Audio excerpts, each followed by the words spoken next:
नमस्कार, मैं हूं दीपाली राणा। आप देख रहे हैं अंतिम बाजी और मैं हूं डिम्पी कालरा। तो आज मार्केट के अंदर एक कन्विक्शन की थोड़ी सी जो कमी थी वो भर तो रही है, लेकिन क्या डेरिवेटिव एक्सपायरी से पहले ये जो 40-50 पॉइंट है ये अपने आप में सफिशिएंट है? क्योंकि ठीक इससे 2 दिन पहले भी ऐसे हुआ था, निफ्टी सिर्फ 40 पॉइंट ही चला था। अभी तक के आंकड़े अगर आप देखें तो ये समझ में आ रहा है कि निफ्टी हिम्मत कर रहा है, लेकिन जो हिम्मत की सपोर्ट चाहिए होती है वो पूरी तरह से अभी भी एब्सेंट ही है। आप एफआईएस का डाटा फिर से बिकवाली का दिखा, मजबूत संकेत हमको विदेशी बाजारों से ज़रूर मिले, लेकिन एफआईएस की तरफ से कोई सपोर्ट नहीं। 13,000 करोड़ रुपए की बिकवाली अभी भी है। एक और चीज़ जो मार्केट के अंदर प्ले कर रही है इस समय कि सेक्टोरल इंडाइसिस के हिसाब से बढ़त नहीं मिल रही है। आप इंडिया विक्स को देखें जो कि मार्केट का एक अपोजिट चलता है, उसमें भी 4% की गिरावट है। सभी सेक्टर्स में बढ़त है, लेकिन बढ़त का क्वांटम किसी में भी 1.5%, 2% से ज़्यादा का नहीं है। तो इसको कम से कम एक फीकी शॉर्ट कवरिंग रैली कहा जा सकता है, ये मजबूत शॉर्ट कवरिंग रैली नहीं है। 2 दिन अगले बाजार के अंदर फिर से तेज़ी आ सकती है। 8200 मार्केट के लिए एक रेजिस्टेंस पहले भी था, अभी भी बना हुआ है, वो शायद अभी भी मजबूती के साथ ही बना रहेगा। इसके अलावा रुपए की कमजोरी जारी है और 9 महीने के निचले स्तरों पर रुपया पहुंचा है और आज तो 68.50 का स्तर भी हमने रुपए में देखा है। तो रुपया लगातार कमजोर है। 5वां बड़ा कारण ऐसा है जो कि बाजार के अंदर नोटिस हो रहा है और शायद इसी चीज़ का असर धीरे धीरे मार्केट प्ले करेगा, लेकिन नोटबंदी का अपना असर तो खैर बना ही हुआ है। लेकिन अच्छी बात यह है कि सुबह मार्केट खुलने के बाद जैसे एकाएक नीचे आए थे, सेंटीमेंट थोड़े से कमजोर हुए थे, वो सेंटीमेंट्स बहुत ज्यादा नहीं लेकिन मामूली रिवाइव जरूर हुए हैं, क्योंकि निफ्टी 8036 के लेवल्स पर अभी ट्रेड कर रहा है। कुछ स्टॉक्स निफ्टी 51 से जो कि बढ़कर ट्रेड कर रहे हैं, उसमें Lupin, NTPC, Hindalco, Asian Paints, Tata Steel, LNT और आइडिया सेल्यूलर हैं। आज के सत्र में हमने फार्मा हुआ या फिर मेटल स्पेस हुआ, यहाँ पर अच्छा रुझान देखा है। ब्रजेश सिंह हमारे साथ मौजूद हैं, उनको शामिल करते हैं शो में। Brajesh, good afternoon. अभी निफ्टी पर क्या स्ट्रेटेजी है और क्या ट्रेड कल के लिए कैरी करेंगे? गुड आफ्टरनून दीपाली जी और डिम्पी जी। देखिए, ओवरऑल ट्रेंड तो इस समय ऐसा लगता है पुल बैक रैली ही एक्सपेक्टेड रहेगी। जिस हिसाब से निफ्टी का अगर कल के अगर हम कैंडलस्टिक्स देखें तो एक बुलिश हरामी कैंडलस्टिक्स पैटर्न बनाया जो कि डाउनवर्ड जब ट्रेड करता है और उसमें अगर ऐसा कैंडलस्टिक्स फॉर्मेशन होता है तो वो एक वो पुल बैक रैली को दर्शाता है। तो अगर हम ब्रॉडर व्यू लें तो नीचे के स्तर में अगर हम देखें तो 7900 का आप ले सकते हैं और ऊपर में 8125, 8135। जिस हिसाब से अभी जो चल रहा है निफ्टी लगभग 8035 के आसपास में चल रहा है, मुझे ऐसा मानना है कि अगर हम सपोर्ट की अगर हम बात करें तो इमीडिएट बेसिस पे आपको 7970 और 7990 का एक अच्छा सपोर्ट है कि जो कि मुझे लगता है कि ये होल्ड ऑन रहना चाहिए कल की एक्सपायरी के सत्र में भी।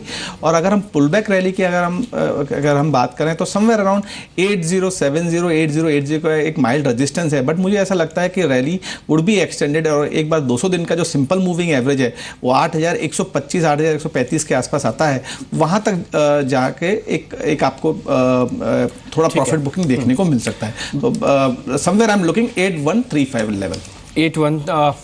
8100 की आप मोटा मोटी समझ ले। 10-15 पॉइंट आपको वैसे भी एडजस्ट करने होंगे क्योंकि डेरिवेटिव एक्सपायरी है। अब रोल करके जाएंगे इतना तो आपको रोल ओवर कॉस्ट भी पड़ सकता है।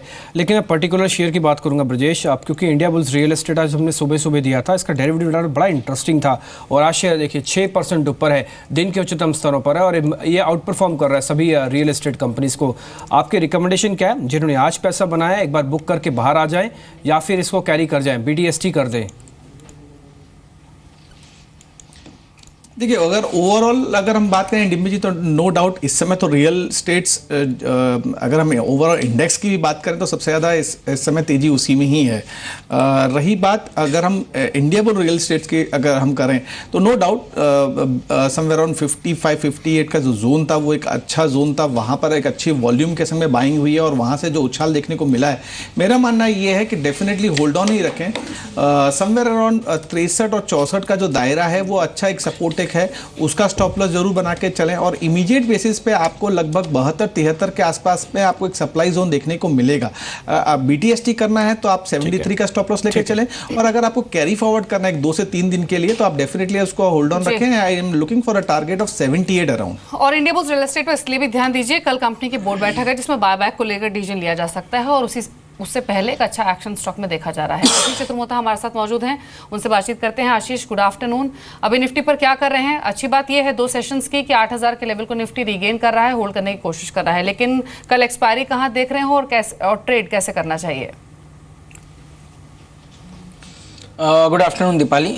देखिए, मेरा ये मानना है कि एक पुल बैक की तैयारी बाजार में बन चुकी है और एक अच्छा खासा पुल बैक करंट लेवल से हमें देखने को मिलेगा, क्योंकि देखिए एक्सपायरी के हम काफ़ी नज़दीक है और हमने देखा है कि जो पुट कॉल रेशियो है वो 0.70 के आसपास आ चुका है, जो कि एक एक्सट्रीमली ओवरसोल्ड जोन जिसको हम मानते हैं। तो मेरा मानना है कि ओवरऑल एक शॉर्ट टर्म पुल बैक जो है वो बाजार के अंदर देखने को मिल सकता है। 8250 से 8300 तक के स्तर आने वाले 3 से 4 दिनों में बाजार के अंदर देखने को मिलेंगे और डाउन साइड में मेरा समझना है कि 7970 के लेवल्स को बाजार शॉर्ट टर्म के अंदर में ब्रीच नहीं करेगा।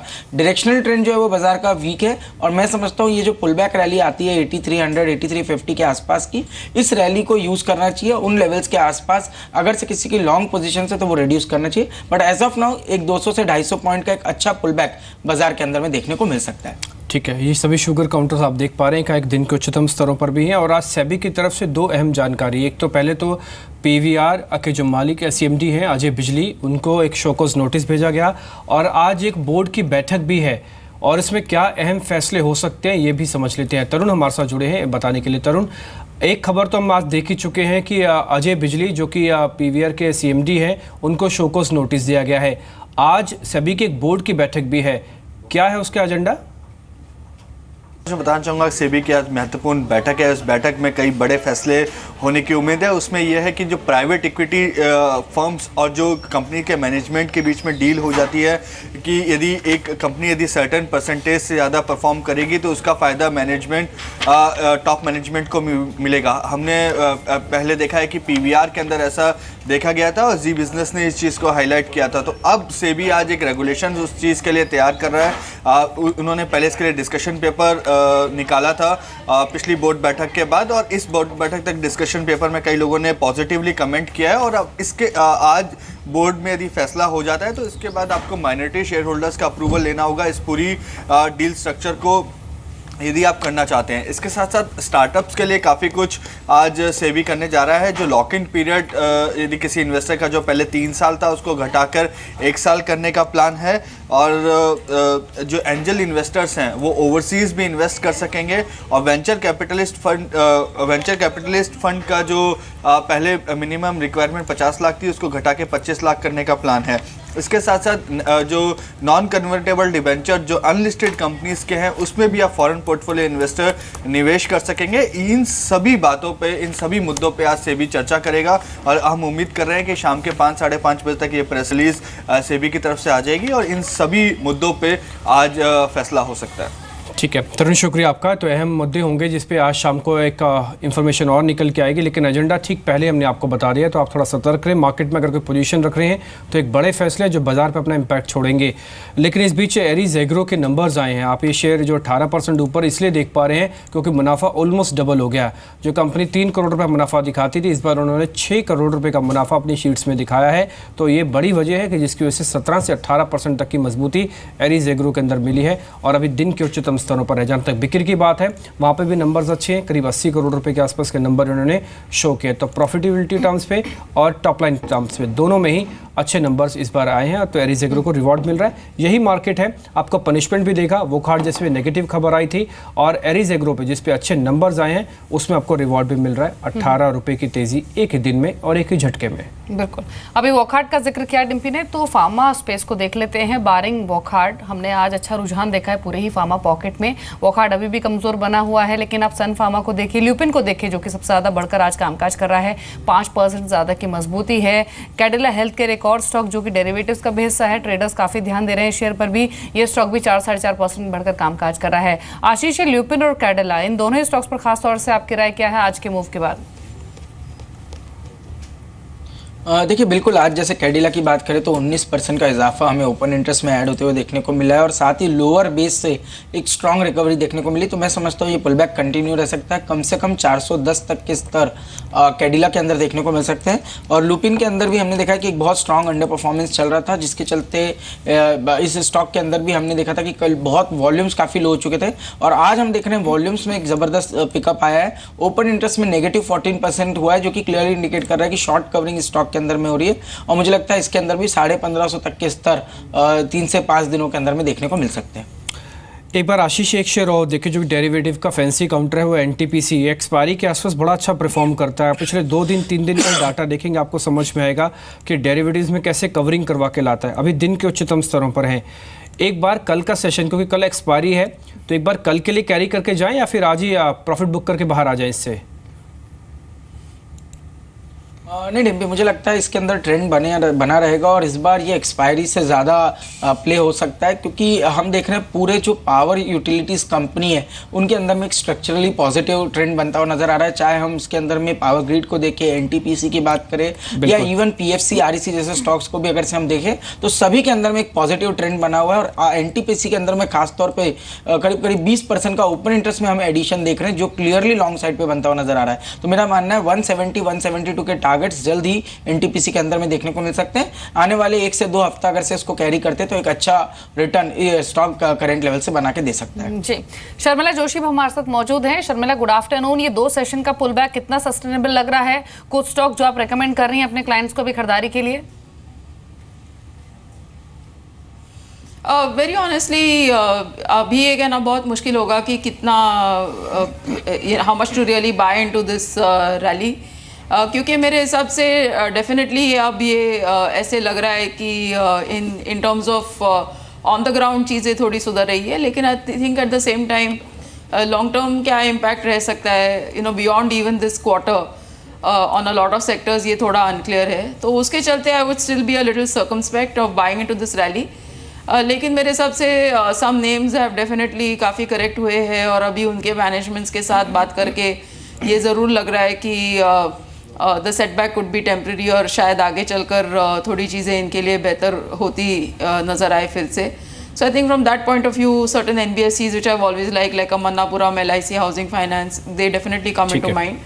I think mining play is another sector that mining metals is another sector जिसमें निवेश किया जा सकता है। And then I think from a safety perspective pharma फिर से एक ऐसा सेक्टर उभर के आ रहा है जिसमें इन्वेस्टर्स जो थोड़े लॉन्ग टर्म है वो निवेश करने का सोच सकते हैं। क्योंकि अब डेरिवेटिव एक्सपायरी भी है और कल है, और कल हमारा 12:30 बजे आप एक्सपायरी स्पेशल भी देख पाएंगे। लेकिन अभी तक का डाटा क्या कहता है, एक बार ये समझ लेते हैं। रजत हमारे साथ जुड़े हैं। रजत, अभी तक की सिचुएशन क्या है डेरिवेटिव्स की? कितना रोल ओवर है, कौन से पुट कॉल एक्टिव है और कहाँ पे शेयर्स अच्छा रोल कर रहे हैं? बिल्कुल, इस समय तक तो इनडिसीजन है मार्केट में। देखिए कंप्लीटली हमने पहले बता दिया 2 दिन पहले की एक्सपायरी जो 8,050 के आसपास करती हुई नजर आएगी, उसी रेंज के बीचों बीच कामकाज कर रहे हैं। लेकिन फिलहाल जो रोल ओवर्स हैं एक्सपायरी से 1 दिन पहले 39% है, जो औसत के मुकाबले थोड़े से कम जरूर नजर आ रहे हैं। यानी कि अगर आप शॉर्ट्स बोलें 7% इस सीरीज में बाजार टूटा है, तो इतने हैवी रोल ओवर्स नहीं है कि हम कहेंगे कि नेक्स्ट सीरीज के स्टार्ट में बाजार टूटना शुरू हो जाएगा, यहाँ पर बहुत एग्रेसिव तरीके से शॉर्ट बन जाएंगे। रोल ओवर इतने स्ट्रॉन्ग अभी तक तो नहीं बने हैं निफ्टी पे। निफ्टी बैंक में भी देखेंगे तो 28% के रोल ओवर है। वो इसलिए भी क्योंकि 200 दिन की औसत पे निफ्टी बैंक कहीं ना कहीं सपोर्ट लेने की कोशिश कर रहा है। जब ये औसत टूटे, यानी कि 18,320 18,300 के लेवल्स टूटे, तो उसके बाद ट्रेडर्स जो हैं वो कहीं ना कहीं शॉर्ट डेवलप करने की कोशिश करेंगे। पर अब कुछ आंकड़े बता दो, और इसी सीरीज में बताता हूँ 8,000 की कॉल और 8,000 की पुट की सिग्निफिकेंस। देखिए कुल मिला के इस पूरे जोड़े का जो प्रीमियम है लगभग 80 पॉइंट्स का आता है। तो कहीं ना कहीं 7820 ऊपरी स्तर पे 8080 इस रेंज के बीचों बीच बाजार झूलता हुआ नजर आएगा। ट्रेडर्स ऐसे समझ रहे हैं एक्सपायरी वाले दिन भी, और ये जो प्रीमियम है 80 पॉइंट्स का, ये बाजार खाने की कोशिश करेगा। इसी बलबूते SMC ग्लोबल से जब हमने बातचीत की थी 12:30 बजे, तो तुमने कहा था कि आप यहाँ पर एक जोड़ा बेच सकते हैं, चाहे 8050 की कॉल बेच दें और निचले स्तर पे 7900 की पुट बेच दें, क्योंकि वो एक्सपेक्ट कर रहे हैं कि एक रेंज बाउंड मूवमेंट बनेगी। इस जोड़े का भी प्रीमियम 33-34 रुपये के आसपास का है। आपको ये प्रीमियम खाने का मौका मिल रहा है अगर आप ये कॉल और पुट दोनों बेचते हैं। तो स्टॉप लॉस आपको 60 के आसपास का लगाना है, और ये प्रीमियम कल तक बिल्कुल खत्म होता हुआ नजर आएगा। अगर बाजार इन्हीं लेवल्स के आसपास एक्सपायर हो गया तो ये चांस है कि आपको ये 34 रुपये आपकी जेब में साफ तौर पर आते हुए नजर आएंगे। तो जो स्टार्टअप्स और स्टैगर्स की बिकवाली है, ये कहीं ना कहीं बाजार पे काफी स्ट्रांगली होती हुई नजर आएगी कल के सत्र में, क्योंकि ज्यादा ट्रेडर्स यही एक्सपेक्ट कर रहे हैं कि बाजार बिल्कुल एक रेंज बाउंड मूवमेंट जो है वो आने वाले समय के लिए एटलीस्ट कल तक के लिए शो करेगा। इंपॉर्टेंट जोन्स पे, पॉइंट सपोर्ट लेवल्स पे खड़ा है बाजार। अब जो सेक्टर स्पेसिफिक कॉल्स हैं, जहां पर रोल ओवर्स हैं और जहां पर इस सीरीज में काफी बेहतर प्रदर्शन था, उसमें हिंडाल्को और वेदांता जिस बारे में आप बात कर रहे थे, आज भी स्ट्रॉन्ग, लेकिन इस सीरीज में ही 15% तो वेदांता हिंडाल्को उछला है, वेदांता में 8% की तेजी है, और एक स्ट्राइड शासून एक और शेयर है जहां पर अच्छे रिटर्न्स मिल रहे हैं, वहां पर भी रोल ओवर्स ठीक ठाक। शुक्रिया आपका ये रोल ओवर की स्थिति, इंडेक्स पे बारे में, ऑप्शंस की स्ट्रेटजी भी साथ साथ बताने के लिए।